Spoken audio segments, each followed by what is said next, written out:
Terminons cette édition direction la Somme, dans le village d'origine de Pierre de Broutel, qui a marqué l'histoire de l'aéronautique.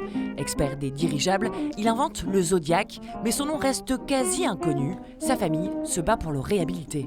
Une plaque de rue, c'est la seule trace tangible de Pierre de Broutel dans son village natal. Mais si son nom semble s'être effacé, sa famille, elle, ne l'oublie pas. Je me souviens qu'il est venu chez moi avec une coccinelle orange.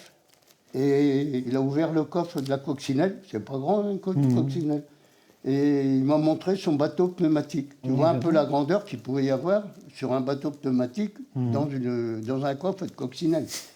Fils d'agriculteur, rien ne prédestinait Pierre de Broutel à devenir cet inventeur. En 1909, alors âgé de 23 ans, il est embauché comme ouvrier au sein de l'entreprise Zodiac. On y construit des ballons, des avions et des dirigeables. Très vite, il prend en charge les essais en vol de manière instinctive. Il ne passera ses brevets que 10 ans plus tard.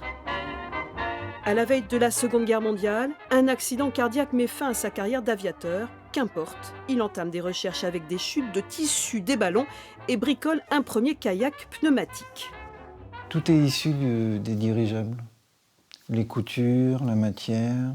Et quand vous regardez l'arrière d'un Zodiac, ça fait vraiment penser à un dirigeable. Ces inventions intéressent la marine nationale. Elle a besoin d'un canot capable de transporter des torpilles et des bombes. L'ingénieur s'exécute. Puis en 1937, il met au point un nouveau prototype en forme de U. Le Zodiac moderne est né. Grâce à lui, l'entreprise surmonte ses difficultés d'après-guerre et s'assure un avenir. Sans Pierre de Broutel, la maison Zodiac, elle coulait. Parce qu'il n'y avait plus besoin des biplans Zodiac. Et les dirigeables, ça a été terminé. Donc il restait quoi? Il restait le semi-rigide.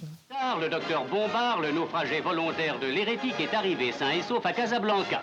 En 1952, le grand public s'enthousiasme pour cette embarcation avec la célèbre traversée d'Alain Bombard. 65 jours à bord de l'Hérétique. Son exploit prouve la solidité du bateau et fait sa renommée encore aujourd'hui. Ça nous permet d'aller dans les endroits où il y a très peu de hauteur d'eau et donc d'être vraiment proche de la nature. En baie de Somme, nous avons la plus grande colonie de phoques marins de France et nous allons les observer doucement grâce à ce type de bateau. Alors que ses descendants luttent pour faire reconnaître son génie, l'héritage de Pierre de Broutel, lui, continue de voguer sur toutes les mers.